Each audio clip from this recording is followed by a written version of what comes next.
Okay, so picture this.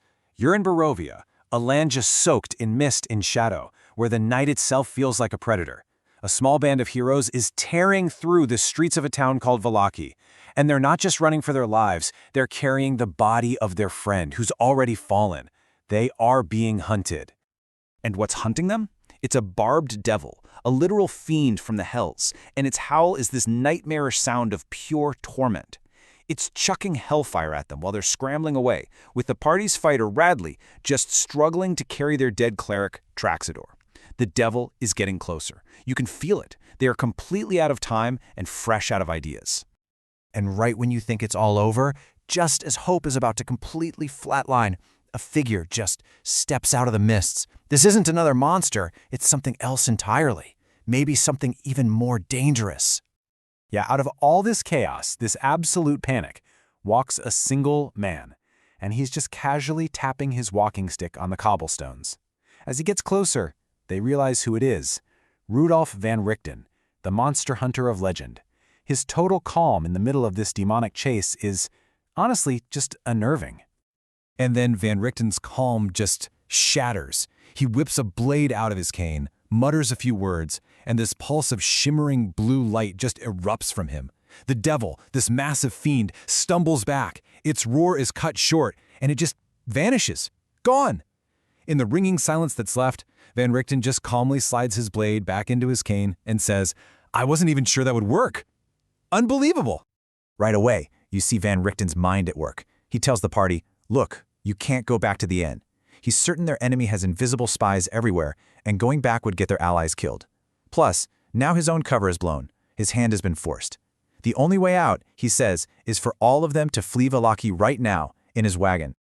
So the devil is gone? Great. But that just kicks off the next crisis. The town guard is on high alert now, and the whole town is about to go on lockdown. They have to get out, and they have to get out now. Van Richten hustles them over to his old, faded carnival wagon, but something's off. The Beastmaster, Urihorn, has a panther with him, and it is not happy about this wagon. It's growling, its hackles are raised, and then the whole wagon suddenly lurches, like something huge just shifted around inside. Van Richten has a secret, and whatever it is, it's locked in there with them. There is absolutely no time to be sneaky. Van Richten just floors it, charging the horse straight at the southern gate. The wooden bar splinters, but a wheel smacks into the brick archway and the axle just shatters. As the guards are slinging spells at them, Radley and Daermon have to physically lift the broken wagon while Van Richten frantically casts a mending spell, magically stitching the axle back together. It's pure chaos, but they scramble aboard and peel out into the night. So they've escaped Vallaki. Now they find themselves in the snowy village of Krezk, and they have one single, audacious goal. They carry the body of their friend to the Abbey of St. Markovia because they're hoping for an actual miracle, resurrection. Now, the person they're going to see is called the Abbot. And get this, he's a celestial being, an actual angel who's been twisted and warped by the darkness of Barovia. He's become deranged, obsessed with this plan to build a bride for the land's dark lord out of stitched-together corpses, a flesh golem. This is the holy man they are pinning all their hopes on. See, the party had already done a favor for the abbot. They fetched a wedding dress for his creation. So in return, he agrees to perform the ritual. And, you won't believe it, it works. Traxidor is brought back to life, but death leaves a scar. He's weak, fatigued, his voice is soft. The abbot explains that the soul's journey back to the body is a hard one. He's alive, yes, but he's not quite whole. But this miracle has an immediate, terrible price. The local burgomaster sees Traxidor walking around alive, and he isn't happy. He's destroyed. You see, his own son just died, and to see the abbot use this incredible power on a total stranger while his own family line is extinguished, it breaks him. He just weeps right there in the street. One party's miracle is another man's deepest tragedy. Alright, so with their cleric restored, well, mostly, the party decides to follow up on a lead Van Richten gave them. It points them to a new place, a new mystery, a decrepit, long-forgotten manor house called Argenvostholt. The whole journey there is just creepy. At one point, a massive swarm of bats just swallows them whole before vanishing into the mists. They take this smaller path up towards the manor, and what greets them is this giant silent statue of a silver dragon. Now, usually silver dragons are a symbol of good, right? But here, it feels more like a tombstone. The moment they step inside, this blast of unnatural cold hits them, coming right from the statue. The foyer is dark, dead silent. Then this massive winged shadow zips across the wall and they hear a loud hiss.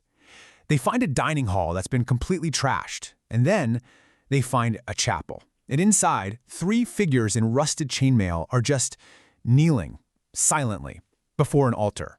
So the party has stumbled from a demonic chase to a mad angel right into the heart of something else, and you just know the silence in that chapel is about to be broken in the worst way possible.